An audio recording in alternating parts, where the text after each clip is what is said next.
الحمد لله رب العالمين والصلاة والسلام على سيد المرسلين وعلى آله وأصحابه أجمعين. أما بعد، فقد قال الله تعالى في القرآن العظيم وفي الفرقان المجيد: فأعوذ بالله من الشيطان الرجيم. بسم الله الرحمن الرحيم. إنك ميت وإنهم ميتون.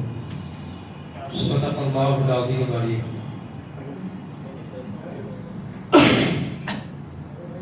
கண்ணியப்படுத்திய அல்லாஹ்வின் நல்லடியார்களே, இன்று ஓதிய தராவினுடைய சூறாக்களில் 23வது ஜுஸுவான ஜுஸுவில் கடைசி ஆயத்திற்கு முன்னால் ஒரு ஆயத், அதில் அல்லாஹ் தஆலா இன்னக மய்யித்துன் வ இன்னஹு மய்யித்தூன், நபி நீங்களும் மரணித்து போய்விடுவீர்கள், அவர்களும் மரணித்து விடுவார்கள் என்று சொல்லித் தருகிறார். அல்லாஹ் தஆலா இந்த ஆயத்தில் பெருமானார் ஸல்லல்லாஹு அலைஹி வஸல்லம் அவர்களுக்கு உண்டான மரணத்தை குறித்தும், உலக அளவில் வாழக்கூடிய யாராக இருந்தாலும் மரணித்தே ஆக வேண்டும் என்பதை குறித்தும் பேசுகிறார். பொதுவாக உலகத்தினுடைய நீதி, மனிதன் எதையுமே மறந்து விடுவான், மறுக்கவும் செய்வான். மறுப்பதும் அதிகமாக மறுக்கக்கூடியவர்கள் இருக்கத்தான் செய்கிறார்கள், மறந்து போபவர்களும் அதிகமாக இருக்கத்தான் செய்கிறார்கள். அதை பார்த்தால் உலகத்தில் எதை வேண்டுமானாலும் மனிதன் மறக்கவும் செய்வான், மறதியாளன் மறுக்கவும் செய்வான், அவனுடைய விஷயத்தில் அதை விட்டும் அவன் மறுத்து விடுவான். ஆனால் மறுக்கவும் செய்ய முடியாமல், மறக்கவும் செய்ய முடியாமல் உலகத்தில் ஒரே ஒன்று இருக்கிறது என்று சொன்னால் அது மரணம் மட்டும்தான். உலகத்தில் கடவுளே இல்லை என்று சொல்லக்கூடிய நாத்திகனும் கூட இதிலே ஒன்று சேர்ந்து விடுகிறான். மரணம் என்பது கிடையாது என்று சொல்லி தர மாட்டான். காரணம், அல்லாஹ் குர்ஆனில் மரணத்தை குறித்து ஏராளமாக பேசி தருகிறான். அவருடைய அத்தியாயங்கள் காண கிடைக்கின்றன. இந்த வசனத்தில் மட்டுமல்ல, மரணத்தை குறித்து விதவிதமாக பல அத்தியாயங்களில் குர்ஆனில் அல்லாஹ் தஆலா மிக தெளிவாகவே பேசி தருகிறார். ஒரு அத்தியாயத்தில் இப்படி சொல்வான்: வலவ் குன்தும் ஃபீ புரூஜின் முஷய்யதா, நீங்கள் உறுதி மிகுந்த கோட்டையிலே இருந்தாலும் உங்களை மரணம் வந்தே அடையும். குர்ஆனுடைய வார்த்தைகளில் மரணத்தை குறித்து அச்சமூட்டி எச்சரிக்கை செய்யக்கூடிய அத்தியாயங்கள் ஏராளம். அதில் நாம் பார்க்கக்கூடிய ஒரு சில அத்தியாயங்களில் ஒரு அத்தியாயத்தை அல்லாஹ் இப்படி சொல்லித் தருகிறார்: நீங்கள் உறுதிமிக்க கோட்டையில் இருந்தாலும் மரணம் உங்களை வந்தே தீரும். நூஹ் அலைஹிஸ்ஸலாமை குறித்து கொஞ்ச நாளுக்கு முன்னால் நாம் வரலாறுகளை படித்தோம். அவன் மகன் கன்ஆன், நூஹ் அலைஹிஸ்ஸலாமுடைய மகன் கன்ஆன் தனக்கு மரணம் வரக்கூடாது என்பதற்காக எவ்வளவு பெரிய மலையின் மீதெல்லாம் ஏறிக்கொண்டான். கடைசியிலே அல்லாஹ் எப்படி அழித்தான் என்பதை குறித்தெல்லாம் பார்த்தோம். அதைத்தான் அல்லாஹ் சொல்கிறான்: நீங்கள் எவ்வளவு உறுதி மிகுந்த கோட்டையிலே இருந்து கொள்ளுங்கள், ஆனால் குறிப்பிட்ட நேரத்தில், குறிப்பிட்ட இடத்தில், குறிப்பிட்ட முறையில் உங்களை மரணம் வந்தே அடையும். சூரா ஜும்மாவிலே இன்னொரு வசனத்தில் அல்லாஹ் இப்படி சொல்லி தருகிறான்: நீங்கள் விரண்டு எவ்வளவு இந்த உலகத்திலே ஓடி போனாலும், ஒளிந்து போனாலும் மரணத்தின் பிடியிலிருந்து நீங்கள் தப்ப முடியாது. எங்கு வேண்டுமானாலும் போகலாம், ஆனால் மரணம் உங்களை ஒரு கணத்தில் வந்தே தீரும். இன்னொரு வசனத்தில் அல்லாஹ் இப்படி சொல்லி தருகிறான்: நபியே, உலகில் யாரும் நிரந்தரமாக இருக்க போவது கிடையாது. நீங்களும் மௌத்தாகி விடுவீர்கள், உங்களை எதிர்க்கக்கூடியவர்களும் மௌத்தாகி விடுவார்கள் என்பதை அல்லாஹ் குர்ஆனிலே கூறி காட்டுகிறார். ரசூலுல்லாஹ்வுக்கு அல்லாஹ் ரெண்டு விஷயத்தை சொல்றான்: நீங்களும் மௌத்தாகிறீங்க, நீங்களே மௌத்தாகி விடுவீர்கள் என்று அல்லாஹ் சொல்லும்போது, உங்களை எதிர்க்கக்கூடியவர்களையும் மற்றவர்களையும் நான் எப்படி விட்டு வைப்பேன்? அல்லாஹ் உலகத்தில் ஒரு மனிதனுக்கு மௌத்தே கொடுக்க கூடாது என்று இருந்திருந்தால் அதை பெருமானார் ஸல்லல்லாஹு அலைஹி வஸல்லம் அவர்களுக்கு அல்லாஹ் கொடுத்திருப்பான்.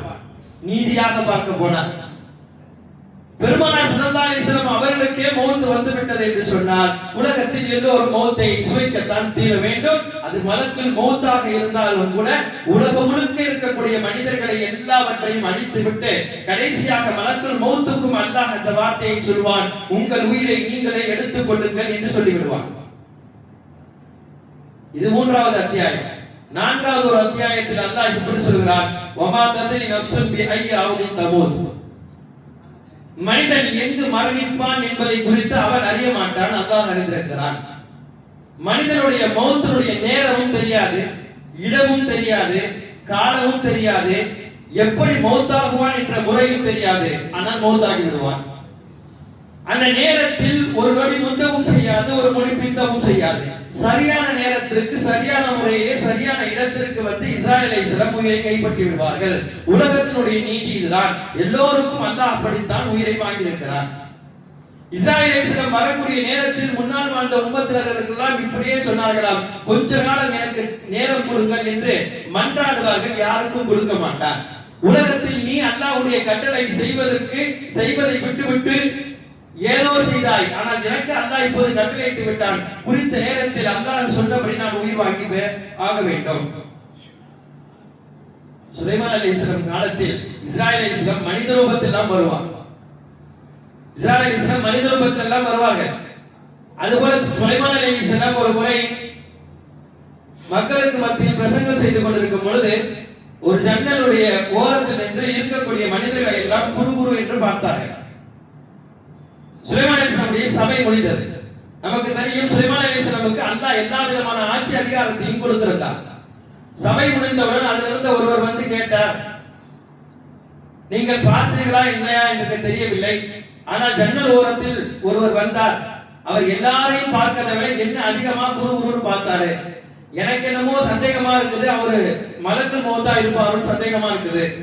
ஏன்னா வேற யாரும் இப்படி பார்க்க மாட்டாங்க, அவர் என்னதான் பார்த்திருந்தாரு.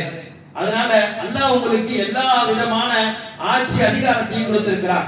நீங்கள் நினைத்தால் என்ன வேண்டுமானாலும் செய்யலாம், எனக்காக ஒரு சின்ன உதவி செய்யுங்களேன். சுலைமான் அலைஹிஸ்ஸலாமிடம் அந்த மனிதர் கேட்டார். ஒரு புத்தக வரலாற்றில் எழுதப்பட்டிருக்க நிகழ்வு.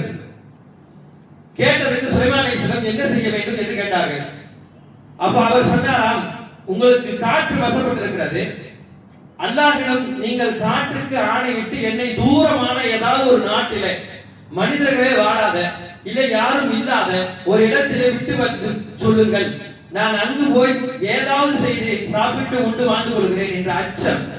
பொதுவாகவே மனிதனுக்கு மௌத்துடைய பயம் வந்து விட்டால் எதை செய்வதற்கும் அவன் தயாராகி விடுவான், எதை கொடுப்பதற்கும் அவன் தயாராகி விடுவான். ஆனால் நான் மௌத்தாக கூடாது, அதற்கு ஏதாவது செய்ய வேண்டுமா, நான் செய்ய தயாராக இருக்கிறேன். இது மனிதனுடைய சுபாவம். அதை கேட்டார் அவர். சுலைமான் அலைஹிஸ்ஸலாம் எவ்வளவோ மறுத்து பார்த்தார்கள். திரும்ப கேட்டார். சரி செய்கிறேன் என்று காற்றுக்கு உத்தரவு விட்டார்கள். உத்தரவிடுங்க, காற்று அவரை தூக்கி போய் அவர் சொன்னதை போல ஆள் நடமாட்டம் இல்லாத ஒரு இடத்திலே போட்டு விட்டது. அவருக்கு அப்போது அந்த இடத்திலே விழுந்தவுடன் நிம்மதி. ஆனால் உண்பதற்கு உணவில்லை. சரி பார்த்துக்கலாம், உயிர் தப்பி போச்சு, அதுவே நல்ல சரி, ஏதாவது இடைத்தலைகளாக இருந்தால் சாப்பிட்டு உண்டுகளா என்று நினைத்து கொண்டிருக்கும் பொழுது அங்கு பார்த்த அந்த மனிதர் அங்கு வந்து இருக்கிறார். திடீரென்று வந்தது அச்சம். நம்ம அங்கு பார்த்த அதே மனிதர் அநேகமா இவர் மலக்குல் மௌத்தாதான் இருப்பாரோ என்ற அச்சம் வந்து விட்டது. கேட்கவும் செய்தார்கள். சொன்னது மலக்குல் மௌத்தே சொல்கிறார், நீங்கள் நினைத்தது உண்மைதான், நான் பார்த்தது உண்மைதான், உங்களுடைய உயிரை வாங்குவதற்காகத்தான் நான் வந்தேன். ஆனால் அல்லாஹ் எனக்கு என்ன கட்டளையிட்டான்னா, இவ்வளவு தூரத்திற்கு அப்பால் அந்த இடத்தில் இந்த நிமிடத்தில் இந்த நொடியில் அந்த மனிதனுடைய உயிர் கிடைக்கும், நீ பற்றிக்கொள் என்று எனக்கு அல்லாஹ் கட்டளையிட்டான். எனக்கு ஆச்சரியம், ஏன்னா இத்தனை தூரத்திற்கு அப்பால் சுலைமான் அலைஹிஸ்ஸலாமுடைய சபையில் இவர் இருக்கிறார். இவரை அல்லாஹ் அங்கு கொண்டு வந்து விட்டு உயிர் வாங்குவது என்றால் இது சாத்தியமே இல்லையே, எப்படி இவர் அங்கு வருவார் என்று நான் அங்கு நினைத்து உங்களை குரு என்று பார்த்தேன். இருந்தாலும் அல்லாஹ்வுடைய கட்டளை, நான் மாறு செய்யக்கூடாது, சரி பார்த்து விட்டு வந்து விடலாம் என்று தான் வந்தேன். அல்லாஹ் எப்படி உங்களை இப்படி கொண்டு வந்தான் என்று தெரியவில்லை என்று சொல்லி அவர் உயிரை வாங்கினார் என்பதை ஒரு வரலாற்றில் பதிவு செய்வார்கள். அல்லாஹ் ஒரு நீதி வைத்திருக்கிறார் என்றால் அதற்குள் மனிதர்களை கொண்டு வந்து விடுவார், மௌத்தை அதற்குள் கொண்டு வந்து விடுவார். அதிலிருந்து யாரும் தப்பிக்க முடியாது. மௌத்தினுடைய டேட் தான் நமக்கு தெரியாது, ஆனா மௌத்தினுடைய நேரம் தெரிந்து விட்டது என்று சொன்னால் உலகத்தில் யாரும் நிம்மதியாகவும் வாழ முடியாது. டாக்டர் இது 1 வருஷம் தான் இருப்பாருன்னு சொன்னாலே அந்த வீட்டுல 1 வருஷம் வரையும் என்ன கதி என்று எல்லோருக்கும் தெரியும். அப்ப மௌத்தினுடைய டேட் எல்லாத்துக்கும் பிறந்த டேட் ஆஃப் பர்த் மாதிரி டேட் ஆஃப் டெத் என்பதும் வந்துவிட்டது என்று சொன்னால் உலகத்தில் யாரும் நிம்மதியாக வாழ்வதற்குண்டான ஏற்பாடு இருக்காது. எனவேதான் அல்லாஹ் அந்த மௌத்தை மறைத்து வைத்து விட்டார்.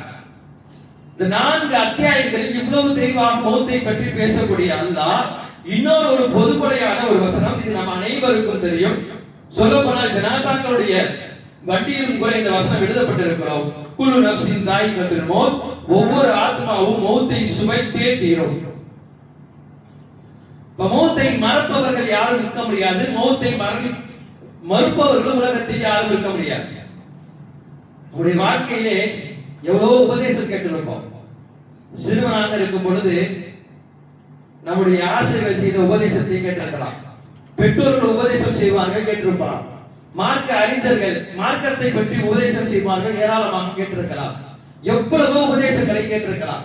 ஆனால் இந்த உபதேசங்களை எல்லாம் தாண்டி நம்மை இன்னும் அல்லாஹ்வின் பக்கம் நெருக்கக்கூடிய பேசாத ஒரு உபதேசம் உலகத்தில் இருக்கிறது என்று சொன்னால் ஆக பெரும் அட்வைசராக சொல்கிறார்கள், அது மௌத் மட்டும்தான். 5 மணி நேரம் பயான் பண்ணாலும் கூட ஒரு உறுத்தல் உள்ளத்தில் வராது. 500 பக்கங்களை திருப்பி படித்தாலும் மௌத்தை பற்றி எந்த ஒரு அசராத்தும் உள்ளத்தில் ஏற்படாது. ஆனால் நம்முடன் இருந்து கொண்டே இருப்பவர் திடீர்னு காலையில நம்ம ஃபஜர்ல எந்திக்கும் பொழுது நமக்கு போன் வருது, அவர் இறந்து விட்டார் என்று போன் வந்தால் அப்போ வரக்கூடிய அந்த பயம், அந்த நினைப்பு, அல்லாஹ்வின் பக்கம் நாமும் கொஞ்சம் நெருக்க வேண்டும் என்ற நினைவு வேற எந்த உபதேசம் செய்தாலும் வராது. நம்மளே வழக்கத்துல சொல்லுவோமே, இப்பதானே என் கூட இருந்தாரு, இவ்வளவுதானே இங்க தானே இருந்தாரு, திடீர்னா எப்படி என்ன ஆச்சு, இதற்கு பின்னால் நாம் என்ன செய்ய வேண்டும் என்பதையும் அல்லாஹ் சொல்லித் தருகிறார். இன்று அவர், நாளை நீங்களாக இருக்கலாம், நாளையுடைய வாழ்க்கைக்கு நாம் தயாராக வேண்டும் என்பதுதான் இந்த மௌத்தை அல்லாஹ் வரையறுப்பதற்கு நாம் யோசிக்க வேண்டிய, நம்மை சீர்திருத்திக் கொள்ள வேண்டிய விஷயம். உமர் ரலியல்லாஹு ஒரு மோதிரம் போட்டிருப்பாங்க. அந்த மோதிரத்திலே அரபிலே இந்த வாசகமே எழுதியிருக்குமா, உபதேசிக்க உங்களுக்கு மௌத் ஒன்றே போதுமானதாக இருக்கும். எத்தனையோ காரணங்களை ரசூலுல்லாஹி ஸல்லல்லாஹு அலைஹி வஸல்லம் இதை இப்படி செய்யுங்க அப்படி செய்யுங்க சொல்லியிருப்பாங்க. அதுக்கெல்லாம் என்ன காரணம் எடுத்து பாருங்க. மௌத்தை நினைப்பதற்காகவே ரசூலுல்லாஹ் சொல்லியிருப்பாங்க. நீங்க கபர் ஜியாரத்தை ஒரு கட்டம் வரையும் வேண்டாம் என்று சொன்னது ஷரியத். அப்புறம் ரசூலுல்லாஹி ஸல்லல்லாஹு அலைஹி வஸல்லம் கபர் ஜியாரத்துக்கு அனுமதி கொடுத்தார்கள். அனுமதி கொடுத்த பிறகு ரசூலுல்லாஹ் சேர்த்தே சொன்னார்கள், ஃபஸூருஹா ஃபஇன்னஹா தذكرul ஆখিরাத, நீங்கள் கபர் ஜியாரத்தை செய்து கொள்ளுங்கள், ஏனென்றால் அது உங்களுக்கு மரணத்தை நினைவு கூறும், எனவே நீங்கள் கபர் ஜியாரத்தை செய்து கொள்ளுங்கள். கபர் ஜியாரத்தை செய்வதற்கே ரசூலுல்லாஹ் என்ன காரணமாக காட்டுகிறார்கள் என்றால், உங்கள் மரணம் அங்கு ஞாபகம் வர வேண்டும். உடன் இருப்பவர் மௌத்தாகிட்டால் அவருக்கு கபர் துணி மாட்டுகிறார்கள், நாளை நாமாக இருக்கலாம் நினைப்பு வர வேண்டும். குளிப்பாட்டுகிறார்கள், நம்மை குளிப்பாட்டுவார்கள் நாளை என்று ஞாபகம் இருக்க வேண்டும். அடக்கம் செய்வார்கள், இந்த இடத்திற்கு நானும் கொண்டு வரப்படுவேன் என்ற ஞாபகம் இருக்க வேண்டும். இந்த ஞாபகம் எல்லாம் எதற்கு? ஞாபகம் வந்தால் தான் எனது அமல்களில் ஏற்றம் வரும், அல்லாஹ்வின் பக்கம் எனக்கு ஒரு இணைப்பு வரும். இல்லை, இது பற்றியான சிந்தனைகள் நமக்கு இல்லை என்றால் அல்லாஹ்வுடைய சிந்தனைகளும் குறைந்து போய்விடும். நம்மெல்லாம் கேள்விப்பட்டிருக்கலாம், ஜனாசாவை தூக்கி செல்லும் பொழுது உண்மையிலே அது ஒரு நல்ல ஜனாசாவாக இருந்தால் அது சொல்லுமாம், அஜ்ஜிலூனி அஜ்ஜிலூனி, என்னை விரைவாக கொண்டு செல்லுங்கள், விரைவாக கொண்டு செல்லுங்கள்.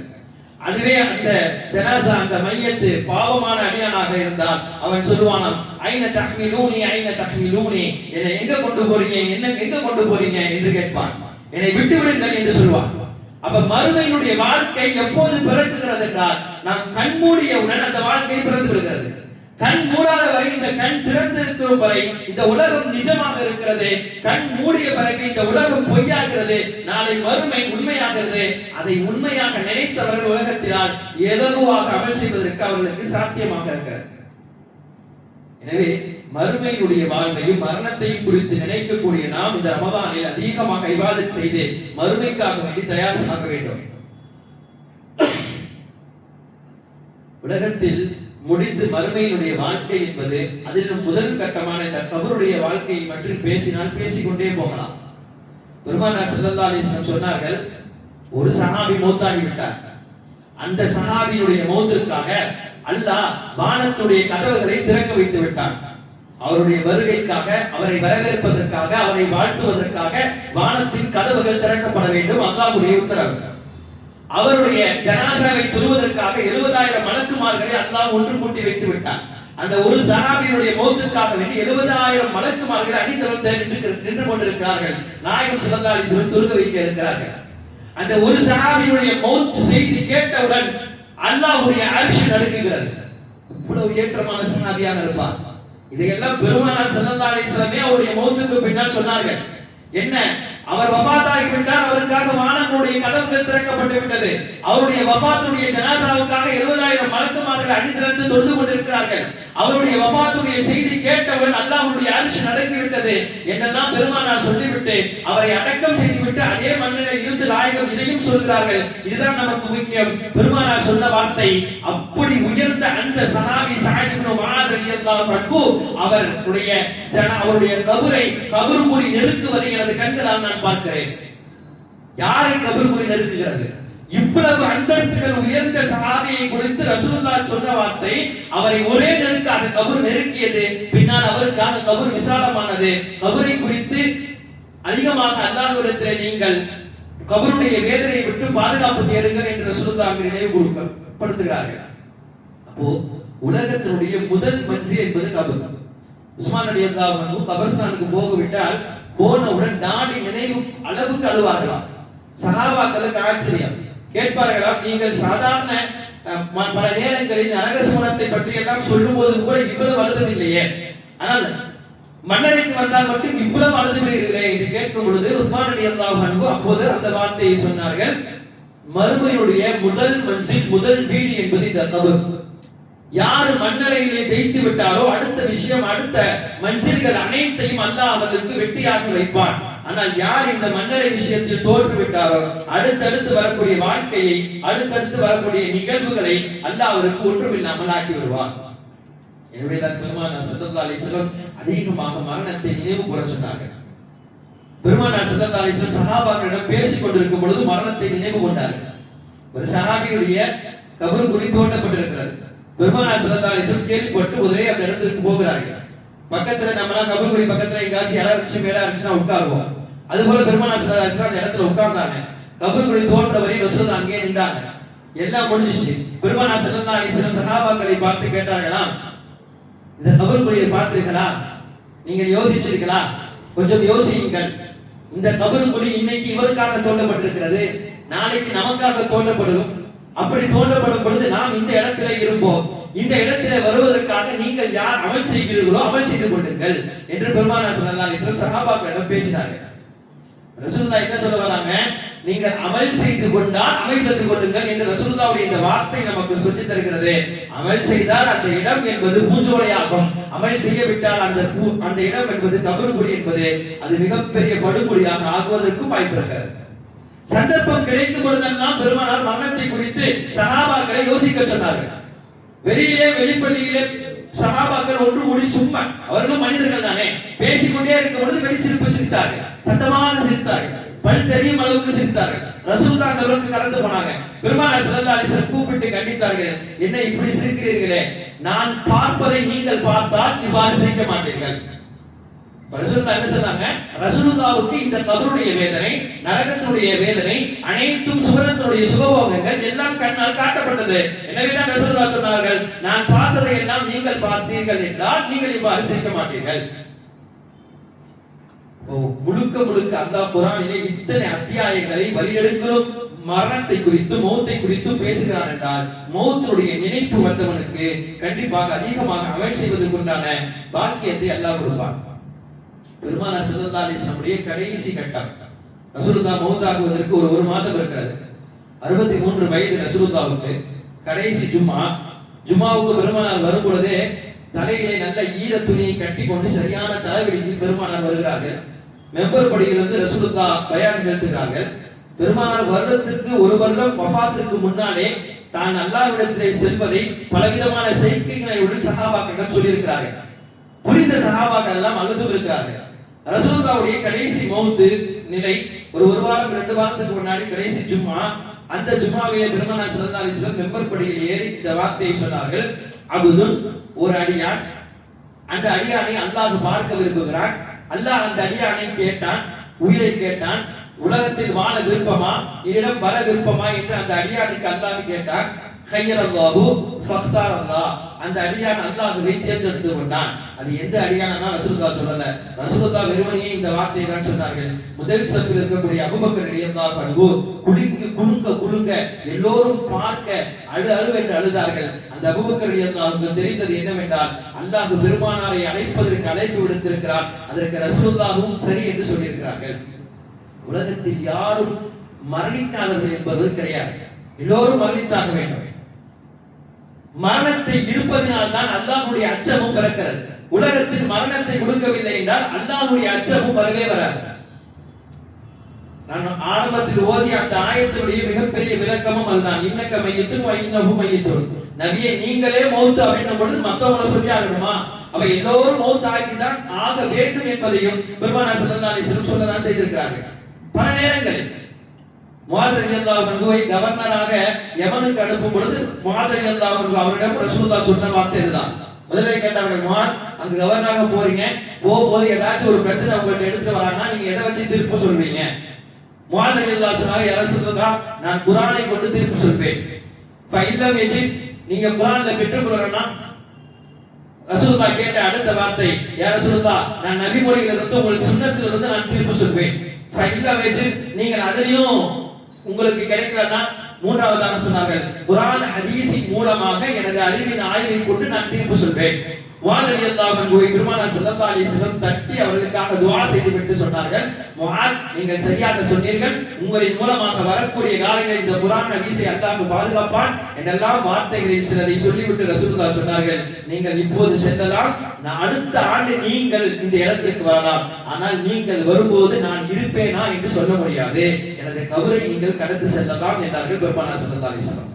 முதல் சொன்னதெல்லாம் மிக சந்தோஷமாக இருந்த முஆத் ரலியல்லாஹுவுக்கு கடைசியில் இந்த சொன்ன செய்தியை கேட்டு போனக்கூடிய வீடு வரையும் அந்த இடத்து வரையும் முஆத் ரலியல்லாஹு கண்களில் கண்ணீரை தழுவி கொண்டு போனார்கள் என்பது வரலாறு. இப்போ இதெல்லாம் எதற்கென்றால் மௌத்தை யாரும் தடுக்க முடியாது. ரசூலுல்லாஹுக்கு அல்லாஹ் சொன்ன வார்த்தை இன்னக மையத்துன், நீங்க மௌத் ஆயிருவீங்க. இதுல இன்னொரு பெரிய தஃசீருடைய விளக்கம் என்னன்னா, எல்லாரும் மௌத் ஆயிருவாங்க. புகாரியில் வரக்கூடிய இன்னொரு ஹதீஸ், எல்லாரும் மௌத் ஆயிடுவாங்க, ஆனால் அல்லாஹ் தஆலா கடைசி கட்டமாக சுவனவாசிகளுடைய நிலை குறித்து பார்ப்பார். சுவனவாசிகள் எப்படி இருப்பாங்கன்றது குர்ஆன்ல நிறைய இடத்துல வரும். என்ன வரும்? அவர்களுக்கு மரணம் கிடையாது. நரகவாசிகள் எப்படி இருப்பாங்க? அவர்களுக்கும் வரும், அவர்களுக்கும் மரணம் கிடையாது. அப்ப மௌத்தே ஆக மாட்டார்கள். நரகவாசியும் மௌத்தாக மாட்டான், சுவனவாசியும் மௌத்தாக மாட்டான். ஒரு வட்டத்தில் நரகவாசி மௌத்தானாலும் அவனுக்கு உயிர் கொடுக்கப்படும். கடைசி வரையும் சுவனவாசி சுவனத்திலே இருப்பான், நரகவாசி நரகத்திலே இருப்பான். என்ன, ஒரு சில அமல்களின் காரணமாக முஸ்லிமாக இருந்தால் நரகவாசி சுவனத்திற்கு வருவதற்கு வாய்ப்பு இருக்கிறது. ஆனால் அதுவும் இல்லாத பட்சத்தில் நரக வேண்டுதலை விட்டு அவர் வெளிவருவானாலும் வெளிவர முடியாது. இப்போ நரகத்திலே சுவனத்திலும் மரணமே கிடையாது என்றால் அப்ப மரணம் என்பது உலகத்திலே இருந்ததே சுவனத்தில் ஏன் இல்லை? புகாரில் வரக்கூடிய ஹதீஸ் இதுதான். அல்லாஹ் கியாமத்துடைய நாளுக்கு முன்னால் எல்லா விஷயத்தையும் முடித்துவிட்டு மரணத்தை வர வைப்பான். மரணம் எப்படி வரும் என்ற ஹதீஸ்கள் வரும். கருப்பு வெள்ளை உருவத்தில் ஆட்டுக்குட்டியை போல மரணத்தை அல்லாஹ் கொண்டு வர வைப்பான். நரகத்துக்கும் சுவனத்திற்கும் மத்தியிலே மரணத்தை கொண்டு அல்லாஹ் நிறுத்துவான். ஆட்டை நிறுத்துற மாதிரி மரணத்தை நிறுத்துவான். அப்போ சுவனவாசிகளை கூப்பிட்டு அல்லாஹ் கேட்பான், இது யார் என்று உங்களுக்கு தெரியாதா? சுவனவாசிகள் சொல்வார்களாம், உலகத்தில் நாங்கள் ஏராளமான துன்பங்களையும் துயரங்களையும் பெற்றிருந்தோம், அதற்கெல்லாம் முற்றுப்புள்ளி வைத்தது இந்த மரணம் தான். எங்களை அனைத்து துன்பங்களை விட்டு விடுவித்தது இந்த மரணம் தான். சுவனவாசியை அனுப்பி விடுவார். நரகவாசிகளை கூப்பிட்டு அல்லாஹ் கேட்பான், இது யாரு இருக்கிறதா? நரகவாசி சொல்வார்களாம், உலகத்தில் நாங்கள் சுகபோகமாக இருந்தோம், மகிழ்ச்சியாக வாழ்ந்து கொண்டிருந்தோம், எங்கள் மகிழ்ச்சிக்கெல்லாம் முடிவு கட்டது இந்த மரணம் தான் என்று நரகவாசி சொல்வார்கள். நரகவாசியையும் அனுப்பிவிடுவான் அல்லாஹ். கடைசியில் ஆட்டுக்குட்டியை போல இருக்கக்கூடிய கருப்பு வெள்ளையுடைய இந்த மரணத்திற்கு அல்லாஹ் சொல்வான், இதை அருங்கள் என்று கட்டளையிடுவான். அந்த மரணத்தை அறுக்கப்படும். உலகத்தில் யாருக்கும் மரணம் அல்ல, மரணத்திற்கும் கூட அல்லாஹ் மரணத்தை கொடுப்பான். மரணம் மரணமாகி போகும். அப்போதுதான் அல்லாஹ் சுவனவாசிகளை பார்த்து இந்த வார்த்தையை சொல்வான், உலகத்தில் அல்ல, இந்த பிரபஞ்சத்திலே மரணம் என்ற ஒன்று கிடையாது. சுவனவாசிகளே நீங்கள் இங்கேயே இருங்கள், நரகவாசிகளே மரணமே கிடையாது, நீங்க இங்கேயே இருங்கள் என்று அல்லாஹ் சொல்லக்கூடிய வார்த்தை ஹதீஸ்களை நமக்கு காண கிடைக்கிறது. எனவே மரணத்தை குறித்து நினைப்பதும் மரணத்தை அதிகமாக நினைப்பதும் பெருமானார் ஸல்லல்லாஹு அலைஹி வஸல்லம் அதிகமாக சொல்லக்கூடிய வார்த்தை, இன்பங்களை துண்டிக்கக்கூடிய மரணத்தை, இன்பத்தை அளிக்கக்கூடிய மரணத்தை உங்கள் உள்ளத்தில் ஒரு நாளைக்கு ஒரு தடவையாவது கொண்டு வாருங்கள். இன்பத்தை துண்டிக்கக்கூடிய மரணத்தை நமது உள்ளத்திலே கொண்டு வர வேண்டும். அப்படி கொண்டு வந்து நாம் செய்யக்கூடிய அமல்களும் அடுத்தடுத்து இருக்கக்கூடிய அனைத்து விஷயங்களும் நமக்கு சீராகுவதற்கு எளிதாக இருக்கும். எனவே அல்லாஹு தஆலா கடைசி நாள் வரையும் குறிப்பாக சக்கராத்துடைய நேரத்திலே கலிமாவுடன் மௌத்தாகக்கூடிய ஒரு வாக்கியத்தை தந்தருள் புரிவானாக. வாக்கிர தாவான அல்ஹம்துலில்லாஹி ரப்பில் ஆலமீன்.